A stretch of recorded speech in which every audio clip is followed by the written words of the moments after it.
Halo, apa kabar teman-teman Victorian semuanya? Jumpa lagi, kali ini spesial kita ngundang anak muda, perwakilan anak muda. Nama organisasi aja, Organisasi Kepemudaan, salah satu yang terbesar di Indonesia, bersejarah. Dan ini nggak kaleng-kaleng langsung nih, ketuanya langsung yang untuk cabang Malang, yaitu Mas Rian, Ketua HMI Cabang Malang. Selamat datang Mas Rian. Terima kasih Bang. Apa kabarnya? Alhamdulillah baik. Saya yang terima kasih nih sudah mau datang di gubuk podcast kita nih. Baru pertama kita ya. Saya juga baru kenal kan ya. Iya, Bang.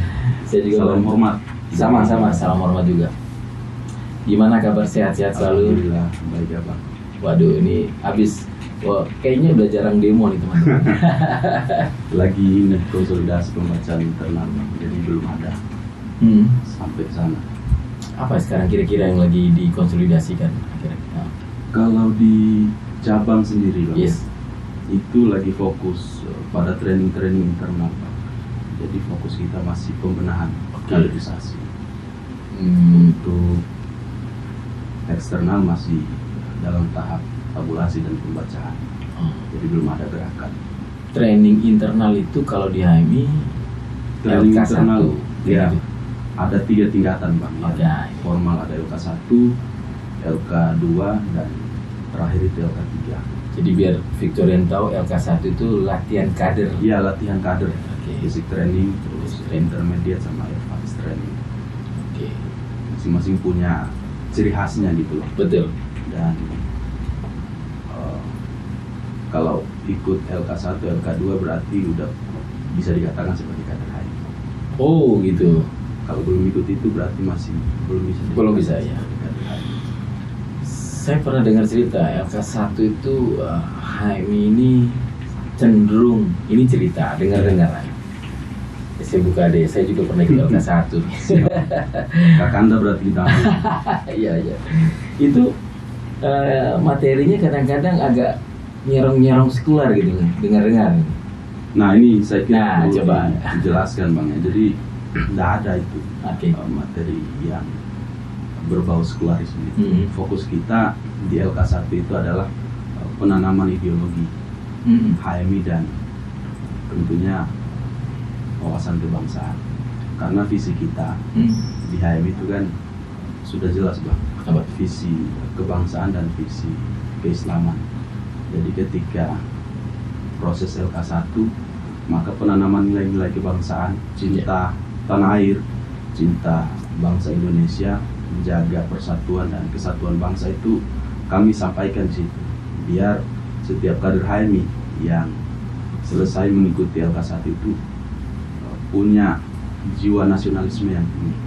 Itu yang pertama. Terus yang kedua, semangat keislamannya. Jadi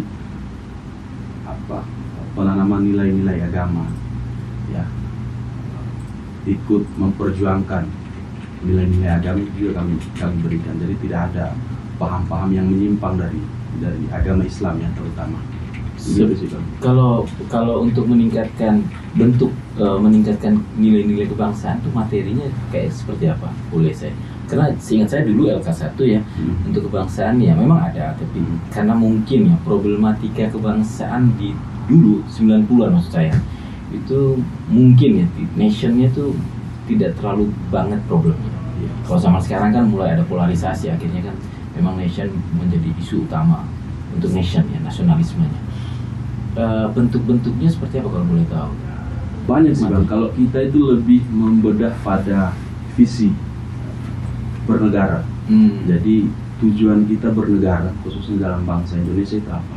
Itu yang kemudian kita bedah, kita kritisi, sekaligus kita berikan masukan kepada pemerintah terutama dan kepada teman-teman mahasiswa sebagai calon ini.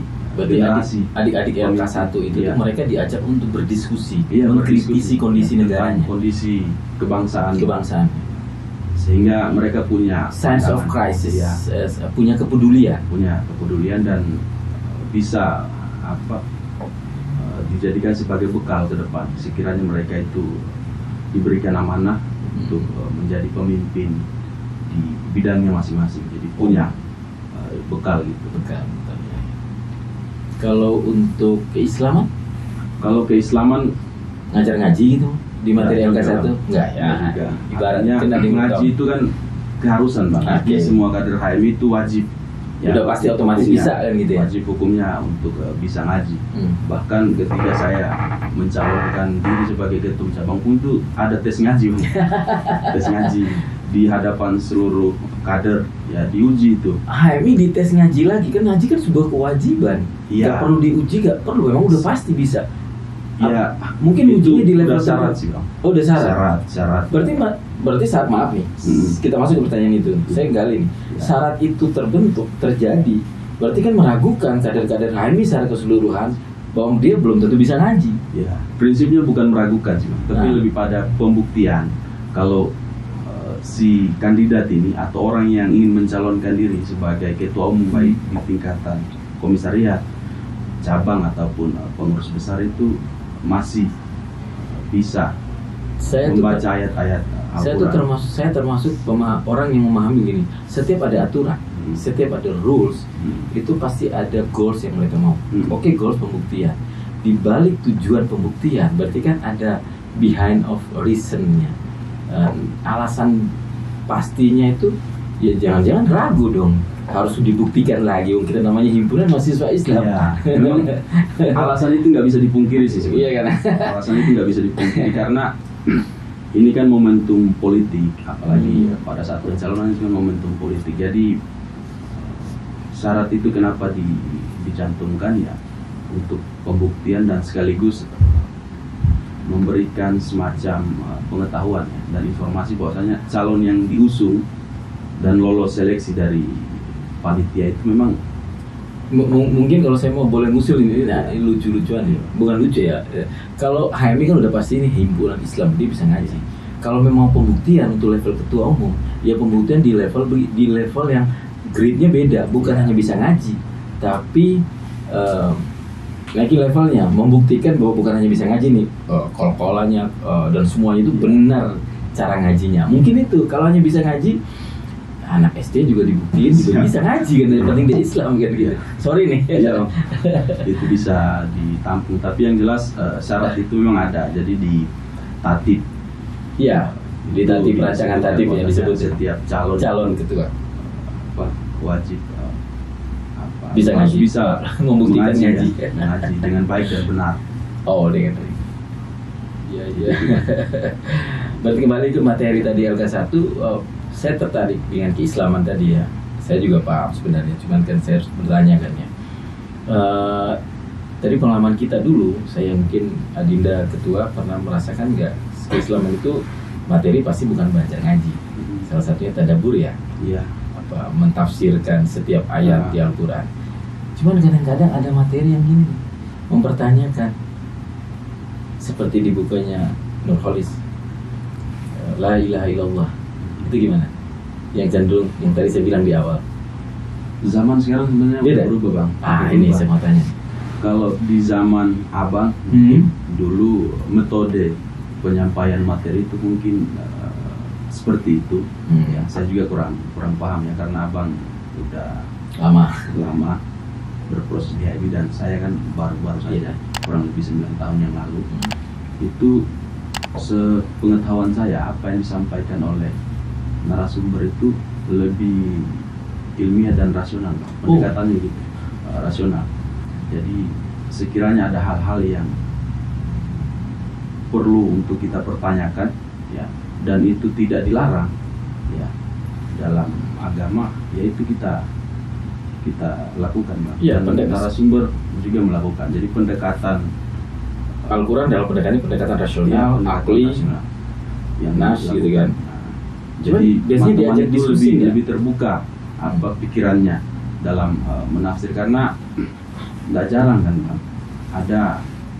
masih ada lah di sebagian ya, kita itu yang cenderung takut atau masih belum berani dalam menafsirkan hal-hal yang khususnya itu berkaitan dengan kehidupan, itu maksudnya kehidupan sosial, padahal itu harus sebenarnya untuk kita kita lakukan pendekatan itu agar kita menemukan satu solusi yang baik ya, dalam berkehidupan.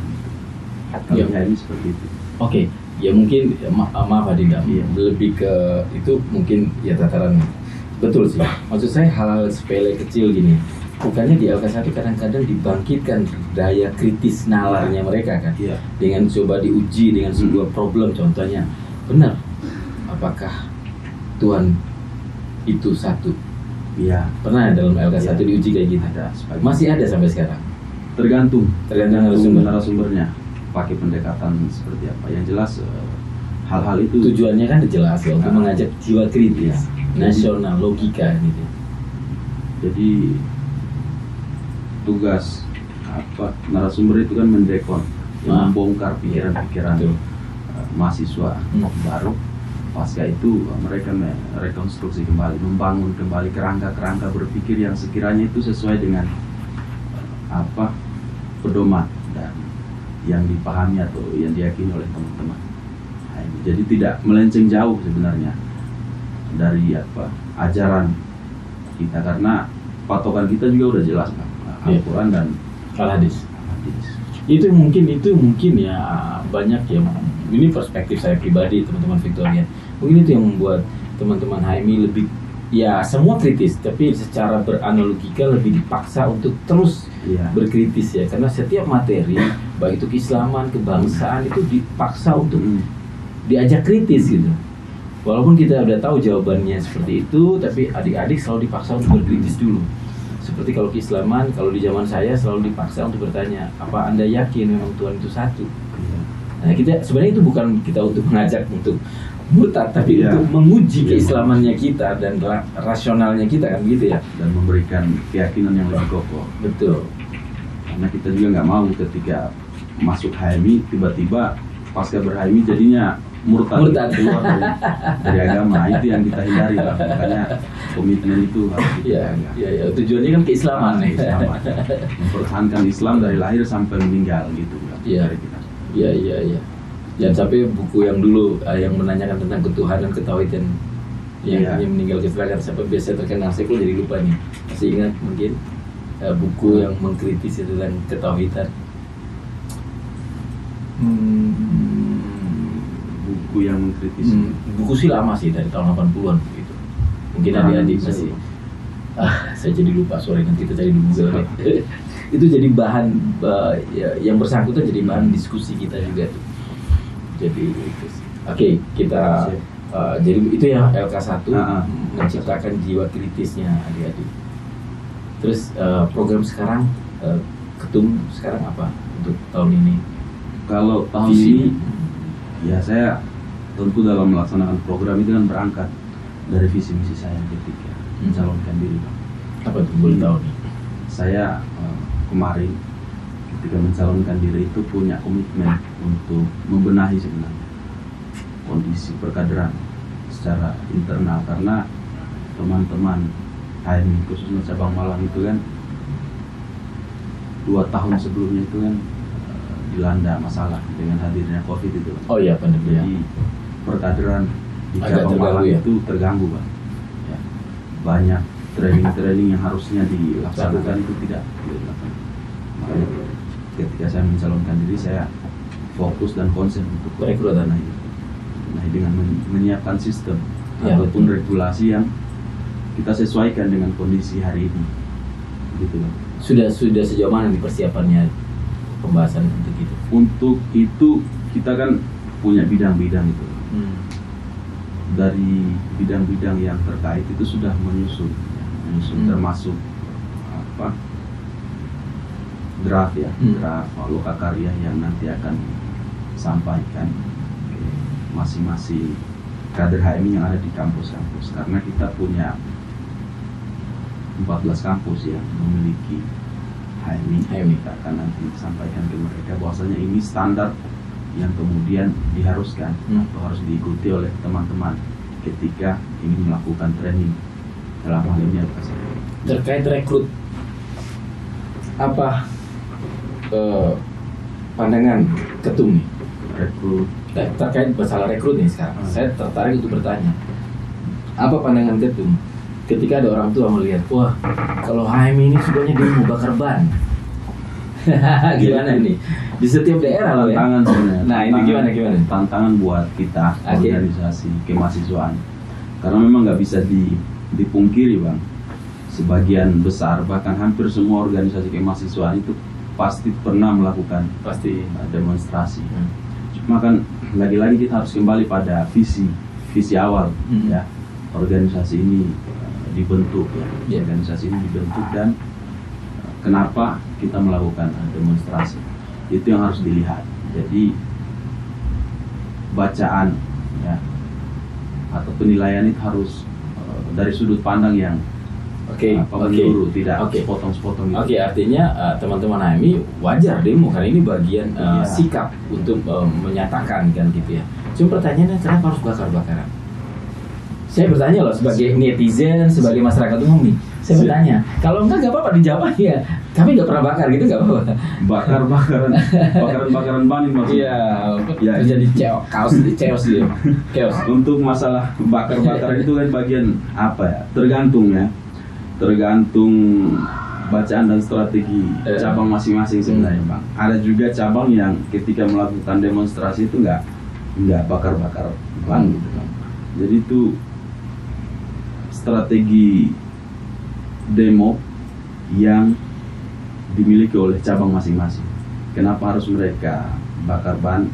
Yaitu kita kembalikan lagi ke cabangnya. Kalau Malang sendiri saya pikir jarang melakukan. Terakhir yang sempat kebakaran tubuhnya loh, itu di Malang kan? Itu tahun. Bukan ya? Itu di mana tuh yang sempat kesiram Ben? Itu udah lama kayaknya. Iya, 3-4 tahun yang lalu sebelum pandemi kalau nggak salah. Tahun yang lalu. 3-4 tahun yang lalu. Ada kan yang kena kebakar itu ya? Benar ya? Itu bisa dilihat di Google loh kan? Bukan ini. Seingat saya bang, seingat saya itu. Kita harus menjawab itu, Dinda. Teman-teman HMI demo, ya, terus bakar ban dan itu dihalangi oleh pihak kepolisian. Dan terjadilah dorong-dorong antara masa aksi dan pihak kepolisian. Mungkin di situ ada kesalahan ya, sehingga sial ya, api atau ban yang terbakar itu mengenai. Itu di Malang kan ya? Kalau nggak salah ya? Masih di Malang. Iya, ini sudah yang tiba-tiba kebakar gitu dia. Ya. Tetapi itu nggak parah sih, nggak parah. Karena sempat ditolong ya, sempat diatasi, tolong. Enggak, saya tadi jujur ketum untuk kan kita bicara perekrutan, bagaimana meningkatkan perekrutan, bagaimana meningkatkan. Saya tanya, atau gini deh, selain masalah pandemi, perekrutan HMI selain OKAP, kita nggak bicara OKAP yang lain ya, mengalami penurunan nggak? Selain konteks pandemi, artinya giat-giat anak muda zaman sekarang sudah tidak terlalu atau alergi dengan organisasi. Selain mungkin kan orang tua yang menyuruh anaknya jangan deh nanti banyak demo. Banyak faktor sih. Kalau saat ini memang faktor yang paling dominan itu ya pandemi. Tetapi faktor-faktor lain juga itu ada. Misalkan kebijakan kampus. Kebijakan kampus itu betul. Memberikan dampak pada penurunan kuantitas perekrutan kader di tiap-tiap OKP. Terus yaitu faktor eksternal ya, faktor eksternal, misalkan budaya yang mulai bergeser, kebiasaan mahasiswa atau anak muda sekarang itu yang mulai bergeser ya, sukanya itu lebih praktis, tidak suka dengan hal-hal yang terlalu kritis. Ya. Itu juga jadi salah satu faktor. Tapi tantangan ya. Tapi saat ini ya tantangan kita ya pandemi itu. Apa yang harus kemudian yang harus disiapkan oleh ketum dan timnya untuk menjawab tantangan-tantangan khususnya tentang pandemi. Pandemi sudah mulai menurun kan. Berarti persiapan khusus yang mungkin lebih khas. Kalau HMI sebenarnya sudah punya solusi. Makanya di HMI itu sudah menyiapkan kayak semacam badan khusus gitu. Badan khusus yang menampung ya kader-kader sesuai dengan minat dan bakatnya. Kalau di HMI itu disebut dengan lembaga pengembangan profesi. Ya, singkatannya itu LPP. Jadi LPP itu disesuaikan dengan minat. Misalkan kalau teman-teman mahasiswa itu sukanya daki gunung, berpetualang, itu HMI menyediakan wadah itu. Menyediakan wadah itu. Okay. Misalkan teman-teman itu sekarang nih gamers. Nah, kalau game itu ada olahraganya kan? Ada. Apa istilahnya itu? Apa? E-sport. Ya, ada. Nah, untuk saat itu memang untuk saat ini masalah e-sport itu belum banyak yang dimasuki oleh teman-teman HMI, tetapi di sebagian komisariat sudah ada pola pendekatan untuk merekrut kader dengan cara-cara seperti itu, karena kita juga nggak bisa pungkiri bahwasanya ya ada mahasiswa yang seperti itu yang sukanya main game gitu. Zaman sudah bergeser ya, ada. Benar. Dan kita harus menyiapkan strategi yang sesuai dengan keinginan, yang relate sama kekinian. Ada di komisariat tertentu. Saya dengar juga di beberapa komisariat sekarang metode perekrutan mereka melakukan interview, jadi mereka melakukan screening untuk memahami tadi minat dan bakat. Iya, minat dan bakat disesuaikan. Jadi nggak monoton. Kalau minatnya karir dan kekuasaan didorong. Iya, didorong. Misalnya terus di intrakampus gitu ya. Minatnya di dunia politik ya kita masukkan. Ya kita arahkan. Minatnya di musik, seni, budaya, kita arahkan, ada medianya, ada tempatnya, wadahnya, minatnya di advokasi masyarakat, ada juga wadahnya. Jadi HMI sudah menyiapkan perangkat itu Bang buat mahasiswa. Tinggal bagaimana kita secara bersama-sama di internal kepengurusan itu menjalankan itu. Karena nggak bisa itu dijalankan sendiri, harus bergandengan tangan. By the way,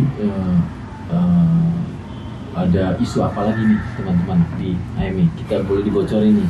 Ya. Ini isunya lokal atau nasional nih Bang? Boleh, mau lokal dulu, nasional kita juga ingin tahu nih.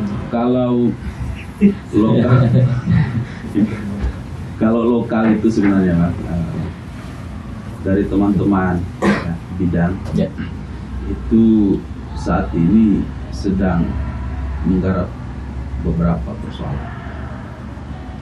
Misalkan terbaru kemarin itu pada pemaksimalan optimalan dana desa yang menurut pembacaan teman-teman itu rawan disalahgunakan. Ya. Rawan disalahgunakan, artinya dikorupsi oleh perangkat desa, sehingga teman-teman bidang itu fokus ke sana, bagaimana mengadvokasi dana desa agar peruntukannya itu jelas gitu loh. Itu sudah terindikasi untuk itu problem ini, isu ini belum terindikasi. Desanya mana itu belum, tetapi data yang kemudian kami punya itu ada memang beberapa. Desa itu berarti kabupaten dong. Ini kalau kota, kelurahan ada. Anggaran itu untuk saya jujur saya nggak ngikutin. Desa, memang letaknya itu di kabupaten Malang sama Batu. Cuma untuk case korupsinya itu masih belum. Saya mau tanya, untuk yang itu kan kebijakan Pak Jokowi ya, kalau 1M setiap desa itu ya, benar? Iya, kebijakan pemerintah pusat. Itu yang kemudian kita kawal. Itu kalau yang kota enggak, kelurahan, kota kan istilahnya kelurahan kan? Enggak dapat anggaran itu ya? Setahu saya. Yang dapat cuma desa aja. Makanya kan banyak kelurahan itu, saya nggak bilang di Malang, yang meminta untuk statusnya diubah dari kelurahan menjadi desa. Biar dapat anggaran. Desa. Iya. Ya, itu isu yang kemudian kita kawal. Terus masalah pembangunan di kota Malang. Apa itu kami juga sedang advokasi. Yang mana nih? Yang di daerah persimpangan ini gimana? Ya, Avia. Ada. Itu dibangun tuh. Itu di mana nih? Dekat kantornya loh. Ada ini misalkan contohnya itu ada pembangunan. Maaf ya Pak Sustiaji kalau nonton teman-teman. Pembangunan apa? Malang Creative Center. Oh ya, sana. Terus Islamic Center. Islamic Center di mana? Itu daerah apa? Saya agak kalau Malang susah Creative Center di sini nih ya, sudah jadi nih. masih ya berapa persen lah tinggal diresmikan ya? Tinggal penyempurnaan saja. Penyempurnaan, finishing. Yang kenapa mau dikritisin apa? Wajar, bagus dong dibangun itu Malang Creative Center. Apa itu sebenarnya? Saya juga nggak tahu. Dari judulnya aja sih Malang Creative World. Ya, ini sih Bang. Kami juga sebenarnya bertanya-tanya terkait dengan motif awal. Ya. Motif awal dibangunnya itu Malang Creative Center. Ya, kalau dari bahasa pemerintah, Pemkot itu kan untuk mengakomodir ya kreativitas masyarakat Malang Raya di satu tempat. Tetapi sampai saat ini bentuk pengakomodirannya itu kan nggak jelas, nggak jelas seperti apa. Sehingga itu yang kemudian kita sedang kaji. Di samping itu juga kan yang kemudian menjadi fokus kita pada wilayah penggunaan anggaran, penggunaan anggaran dalam membangun MCC itu, itu kan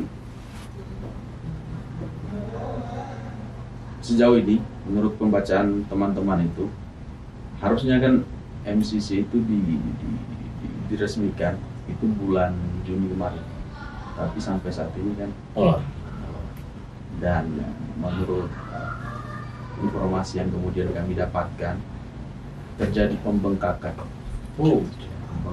anggaran. Saat ini kan udah menyentuh angka seratusan miliar yang sebelumnya itu kan tidak sampai. Yang untuk bangun ini ya Bang. Makanya kita lagi coba mengkaji, melihat apa kelemahannya. Belum anggaran untuk pemberdayaan yang kreatif tadi. Itu sih kalau isu apa tidak melakukan audiensi aja sekalian kepada Pak Wali Kota dan perangkatnya. Kalau audiensi belum lah, tetapi untuk apa kajian internal itu. Kalau kita bicara kajian teman-teman internal, tapi datanya dari mana? Banyak bisa ya. Iya sih, aksesnya media, teman-teman yang lain. Terus juga pernah kami itu mengkaji dan mengadvokasi dana pokok pikiran pokir. Yang kemudian diperuntukkan untuk anggota dewan. Oh ya? Makanya kalau pokir itu kami sampai turun aksi. Kenapa itu? Saya belum apa? Ada anggaran dari mana? Iya, pokok pikiran itu memang dianggarkan oleh pemerintah pusat. Dianggarkan melalui APBD. Pemerintah daerah setempat. Buat anggota dewan pada konstituennya. Begitu. Jadi pada saat reses mereka ya. Iya, misalkan saya anggota dewan nih. Saya itu punya dana pokir. Dana pokir itu saya dapatkan dari APBD. Untuk mendapatkan itu maka saya harus menyerap aspirasi dari masyarakat, dapil saya kira-kira apa yang menjadi keluhan, problem, entah itu pembangunan ataupun sebagainya, sehingga dari situ saya mengusulkan pada pemerintah untuk dialokasikan. Makanya ada problem ini di dapil saya. Itu namanya dana pokok pikiran. Saya awam ya, cuman bukannya saya pernah dengar setiap anggota dewan sudah ada anggaran pada saat mereka reses. Iya. Itu ada anggaran khusus juga, atau memang itu bagian dari dana itu mungkin? Bukan, atau gimana? Terus problem yang mau diangkat oleh teman-teman HMI apanya? Ini Bang, kita ini kan punya pengalaman buruk di Kota Malang. Ya itu tragedi korupsi massal. Oh iya. Nggak lepas dari dana itu ya? Dana itu. Makanya ketika anggota dewan yang sekarang ini kan rata-rata baru ya, orang-orang baru. Sebenarnya kan tujuan dana pokok itu betul dong untuk mengadvokasi aspirasi daerah pilihannya itu kan. Tujuannya memang tujuan itu kan mulia Bang, tujuannya mulia. Disalahgunakan. Yang kita khawatirkan itu ada penyimpangan dana yang seharusnya itu untuk masyarakat, tetapi buat sendiri masyarakat. Itu sampai kita turun demo. Kalau boleh tahu kan anggaran seberapa sih per satu orang anggota dewan? Tergantung ininya, dapilnya. Tergantung dapilnya. Average atau rata-rata mungkin kisaran? Ya ratusan. Kalau pernah tahu, ratusan juta bisa sampai 1 M. Bahkan bisa lebih dari. Itu kan dana hanya untuk melakukan seminar pertemuan aja kan? Bukan enggak mesti. Oh enggak mesti. Bapak aspirasinya buat jembatan, bukan dari anggaran itu kan? Harus mengajukan dulu ke pemerintah ACC. Kalau bukan aturannya, kan? ya, aturannya Bang. Dana pokir itu bisa diakomodir. Itu harus disesuaikan dengan ini, RPJMD. Rencana pembangunannya jangka menengah daerah. Jadi kan setiap daerah itu kan punya itu. Jadi tiap-tiap anggota dewan itu berhak mengajukan itu, tapi harus disesuaikan dengan ini. Jangan sampai kita mengajukan ini tetapi di RPJMD-nya itu tidak ada. Tidak ada. Oke, itu yang ya bisa nanti ya. Itu kan timbul tidak sesuai dan bisa timbul kena koreksi KPK nanti. Itu isu lokal ya. MCC Islamic Center ini bila dengar nih teman-teman Victorian yang Malang, Arema khususnya ya. Islamic Center, Malang MCC, Malang Kreatif Center, itu untuk di wilayah kota. Kalau kota, ya? Kabupaten dana desa tadi itu ya. Dana desa sama yang kita advokasi masalah PMK tuh penyakit mulut dan kuku. PMK. Masalah kesehatan ya. AMI juga ikut mengadvokasi ya. Bagus. Kita sempat melakukan audiensi dengan dinas. Jadi teman-teman Victorian jangan pikir teman-teman AMI ini pada demo aja terus nih. Iya, ini banyak yang melakukan advokasi. Audiensi gitu. Audiensi ya. Dengan dinas-dinas terkait. Jadi ya demo itu pilihan terakhir. Ketika suara teman-teman itu tidak digubris atau tidak diindahkan oleh pemerintah, sehingga kami mengambil langkah untuk demo. Untuk isu nasional saat ini yang lagi diperbincangkan itu masalah rancangan wacana kenaikan harga BBM bakar minyak. Apa dasar protesnya teman-teman kalau harga BBM naik? Kalau boleh ajak diskusi dikit nih. Kesiapan masyarakat ya. Menurut bacaan teman-teman itu belum siap, karena kan kita belum lama kan hadapkan dengan pandemi, sehingga secara perekonomian terutama masyarakat menengah ke bawah itu masih belum mampu, belum siap untuk menghadapi realitas bahwanya BBM itu naik. Karena berdasarkan data yang disampaikan oleh Ombudsman itu, rata-rata konsumsi bahan bakar minyak BBM bersubsidi itu 70% dinikmati oleh masyarakat menengah ke bawah. Jadi ketika ini dinaikkan, itu bisa berdampak pada kehidupan mereka. Jadi itu yang kemudian kita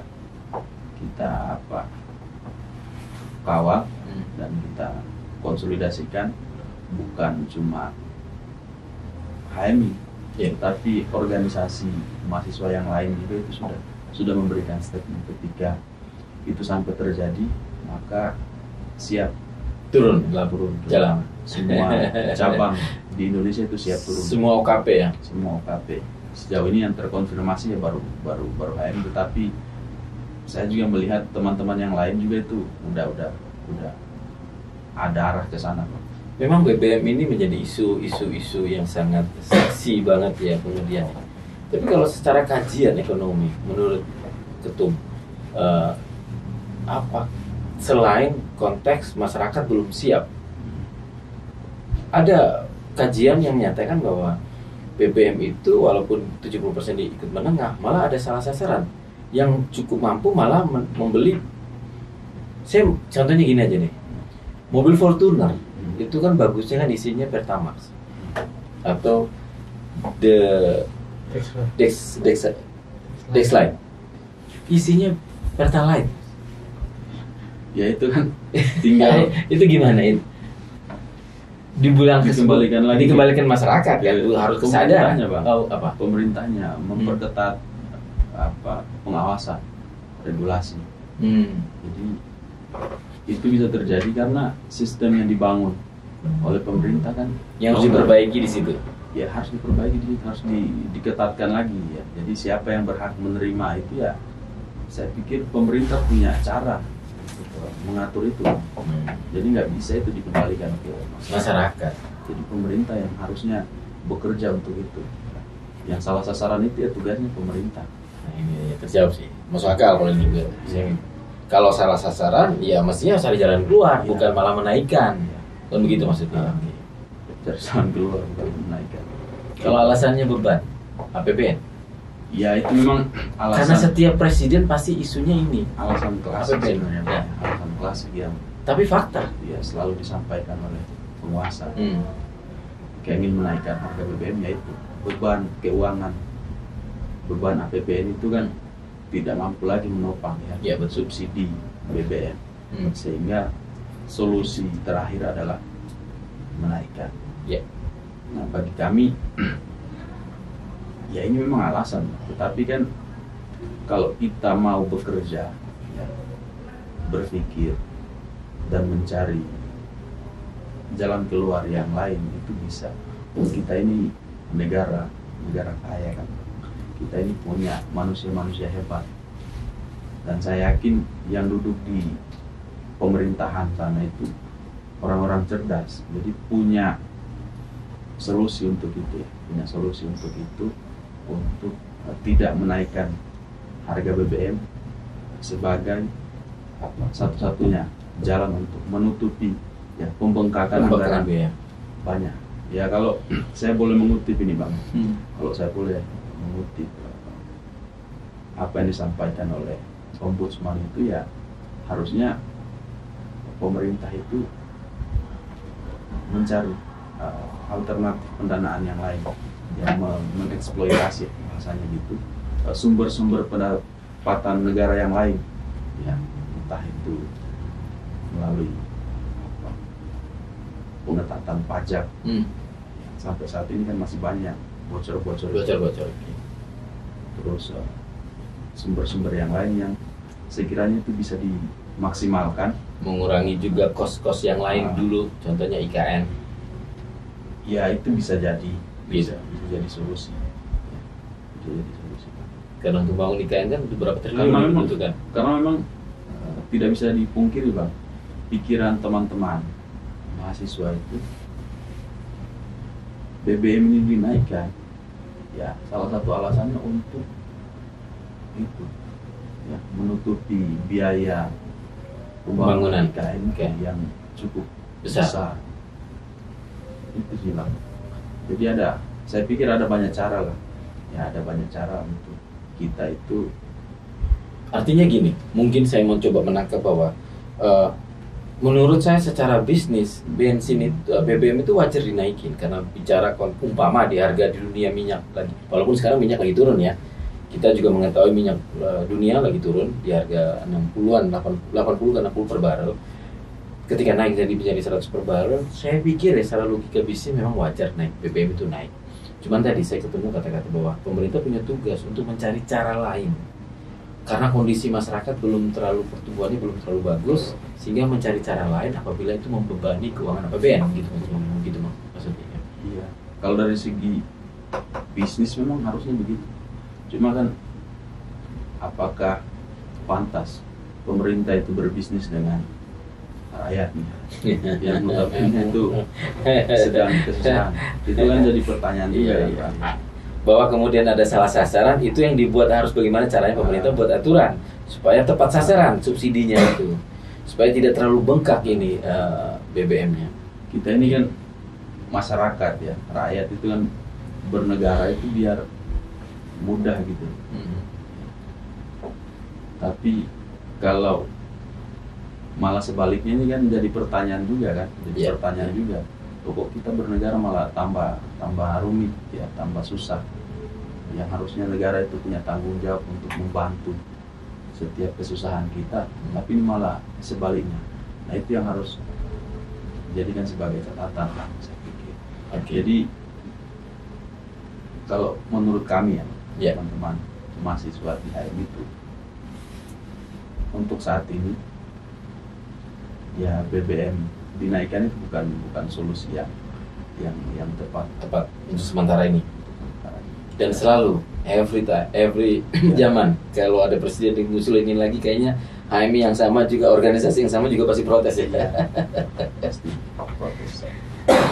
Tapi saya yakin ketika per kapita masyarakat Indonesia sudah mulai naik, bagus per kapitanya, penghasilannya, pendapatannya, mungkin naik bensin naik juga sudah biasa aja ya. Kayak di negeri Arab gitu. Cari kerja itu kan iya. Jadi sempat kemarin saya lihat di media sosial itu lulusan sarjana S1 itu ngantri. Ini kan catatan juga sebenarnya buat kita. Ya, ternyata untuk ukuran Indonesia cari pekerjaan itu susah. Bahkan ketika ada pekerjaan yang gajinya itu, kalau kita kalkulasi ya, tidak cukup untuk memenuhi kebutuhan hidupnya selama sebulan, itu mereka tetap ambil, padahal basic dia itu sarjana. Nah, itu harusnya yang dipikirkan oleh negara, bukannya cara-cara praktis lah. Kita kan bernegara ini kan harus mengedepankan kepentingan masyarakat. Dari kami ya, dari mahasiswa.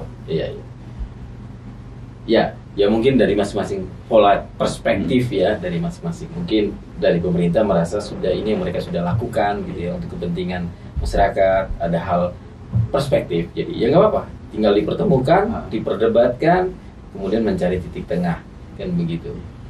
Mungkin itu kayak dulu undang-undang apa, kemudian ada titik tengah, dimundurkan dulu, nggak jadi buat nggak jadi diketok palu undang-undang itu. Selain BBM ada isu apa lagi mungkin? Selain BBM itu masalah RKUHP, cuma belum terlalu mendalam ya. Bacaan kami di Cakemala.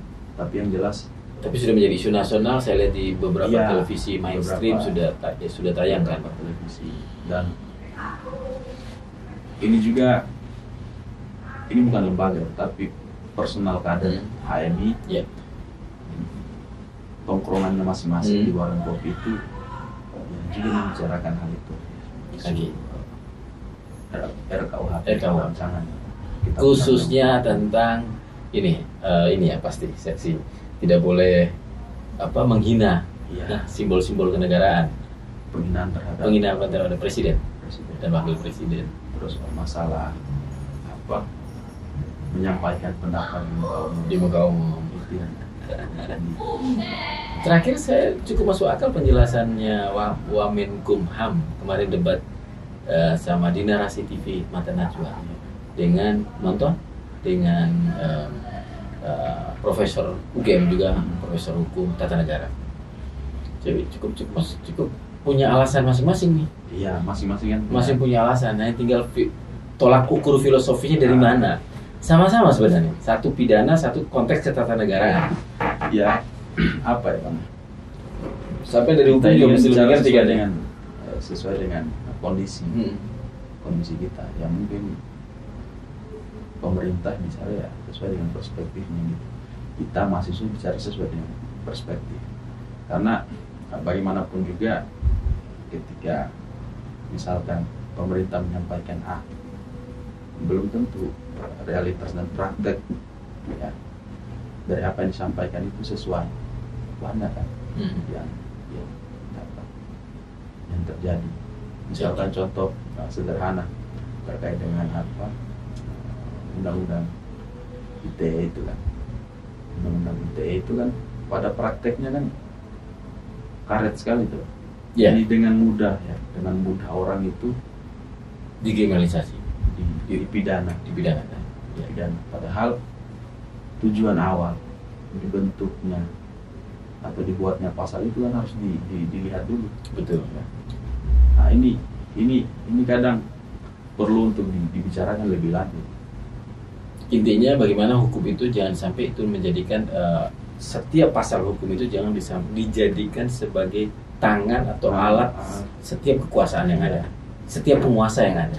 Karena penafsiran tentang pasal tergantung penguasa yang ada di saat itu nggak bisa, nggak tunggal. Nggak tunggal ya. Itu multi tafsir pada akhirnya. Bisa ditafsirkan. Ya oke, kalau sekarang penguasanya baik, umpamanya gitu. Kalau penguasanya lagi memang karakternya nggak bagus, wah dia bisa manfaatkan pasal itu yang dikhawatirkan mungkin. Penguasa yang agak sensitif dikit. Penguasa yang sensitif, wah itu dipakai. Agak dia cepat tersinggung itu. Iya, bisa jadi. Yang kebal dengan omongan, dengan cibiran ya mungkin mungkin nggak nuntut. Iya. Tapi kalau yang dikit-dikit. Ya memang itu saya baca bahwa pasalnya itu bahwa presiden bisa menuntut gitu kan ya. Bukan hanya dari, kalau sekarang kan bukan presiden yang menuntut, dari pihak tertentu yang menuntut. Jadi presiden bisa menuntut. Nah kalau presidennya nggak baper, kalau baper gimana itu ya? Itu yang repot. Iya. Itu sih kalau isu nasional yang kemudian kita angkat. Cuma yang lebih difokuskan saat ini ke wacana kenaikan. Lagi sedang melakukan kajian, pokoknya terjadi naik teman-teman karena bersatu. Ya karena PB HMI sebagai induk organisasi HMI di Indonesia itu sudah mengeluarkan semacam surat konsolidasi akbar seluruh kader Indonesia. Ya poin di situ menyampaikan, mengkaji ya, dan membahas isu-isu aktual yang sedang berkembang sekarang. PB-nya udah satu ya? Kalau PB ini satu, cuma PB yang lainnya. Ya maksudnya udah satu kan ya? Kan kemarin kan sempat ada terdengar udah lagi. Kita selalu satu. Amin. Oke. Nah, thank you nih. Kayaknya terima kasih Mas Rian ya, Ketum Rian sudah mau datang, mau ini kita jadi udah tahu bocoran ini. Jadi pemerintah kalau menaikin BBM semua OKP sudah turun ini ceritanya. Dan yang kedua nih, buat orang tua, adik-adik, bawah teman-teman dari Ketum gimana bisa ada sepatah dua kata buat bahwa organisasi kami bukan hanya organisasi demo ya. Iya Bang, jadi ini perlu juga saya sampaikan bahwasanya HM itu kan punya visi mulia sebenarnya. Yes. Punya visi mulia untuk mahasiswa, untuk bangsa dan untuk agama. Jadi ketika ada pikiran-pikiran ataupun cibiran-cibiran yang mengatakan HMI sesat, HMI itu demo, itu sebenarnya orang-orang yang tidak suka HMI ini besar dan HMI ini ada. Pada kenyataannya kan kita bisa melihat ya, setiap tokoh ya yang lahir dari rahim HMI itu punya kepedulian yang besar dalam dan besar terhadap bangsa ini, dan nasionalismenya ya tidak perlu dipertanyakan lagi Pak. Bisa disebutkan tokoh-tokoh HMI? Banyak sekali ya. Biar banyak yang belum tahu. Tokoh HMI yang ada di dunia politik itu, misalkan mantan wakil presiden Yusuf Kala. Yes. Kalau saat ini yang masih aktif di pemerintahan. Presiden juga ada kan? Belum ada Bang kalau presiden. Gus Dur bukan HMI? Bukan. Bukan. Saya pahamnya Gus Dur HMI. Salah ya? Salah. Dia di PMI. Satunya kan di luar Bang, di luar. Ya, belum ada HMI. HMI kan terbentuk di luar negeri tiap baru. Hanya partisipan aja Gus Dur ya. Si panjang. Saya nggak bisa mengatakan seperti itu Bang. Yang jelas dia bukan HMI ya. Yusuf Kala udah pasti dari Makassar, ketua cabang Makassar dulu kan, mantan ketum cabang Makassar. Terus yang sekarang aktif di pemerintahan itu ada misalkan Menko Polhukam Prof Mahfud, terus ada Menpora, ya, terus ada Gubernur DKI Jakarta sekarang Anies Baswedan. Terus banyak tersebar sih. ya, Ketua MK bukannya? Ketua MK kalau sekarang Bukan. Yang sebelumnya Prof Mahfud sama Zulfan dan Hamzah Zulfan. Ya, nah, terus banyak sih Bang. Banyak kita. Ya. Yang sebelumnya Orde Lama Bang Akbar Tanjung. Ya, itu Yang lebih terkenal. legend. Oke. Intinya toko-toko terbukti kalau memang Pak AM itu tukang demo dengan banyak toko-toko ya terbukti bahwa mereka juga benar-benar berpikir kepentingan nasional ya. Ya, dan masing-masing itu kan dicetak ya, sesuai dengan apa keinginan Passionnya masing-masing. masing-masing. Jadi kalau teman-teman itu sukanya di dunia politik ya Silakan. kalau di dunia wirausaha ya silakan. Banyak sekali juga teman-teman Pengusaha-pengusaha HMI. pengusaha misalkan sekarang ini dulu kan mantan ketua HIPMI dan sekarang menjadi menteri investasi. Iya. Dari Bang siapa? Bahlil. Dahlia itu juga HMI. basicnya kan pengusaha dan berangkat dari HMI. Tokoh agama juga saya pikir banyak. Ya. Itu sih Pak. Good. Thank you sharing-sharingnya. Saya juga Mas Ketum. Terima kasih Bang udah diundang. Sama-sama, saya terima kasih banget nih. Oke, Victorian semuanya sudah cukup banyak tahu nih perjuangan teman-teman HMI. Jadi sekali lagi ya, inilah bentuk ketum kita. Ya sudah bisa digali sendiri lah, bisa diambil sendiri kesimpulannya. Saya anggap ini bisa menjadi inspirasi buat. Oh ya, lupa nih, sepatah kata inspirasi buat Victorian Potes, buat anak-adik, anak muda. Sepatah kata Bang. Ya mau kalimat kata. Kalau saya mengambil dan mengutip slogan dari HMI aja. Ya. Yakin usaha sampai aja. Jadi teman-teman itu kalau mau berjuang menggapai cita-cita intinya harus yakin dan berusaha, insya Allah akan sampai pada apa yang dicita-citakan. Yakin usaha sampai. Dan itu saya pakai Mas. Terus terang. Thank you. Terima kasih sekali lagi. Sama-sama. Sukses terus buat Mas Ketum sampai goalsnya tercapai. Siap. Amin. Terima kasih. Sampai jumpa lagi teman-teman Victorian. Salam sehat, salam sukses luar biasa. Thank you.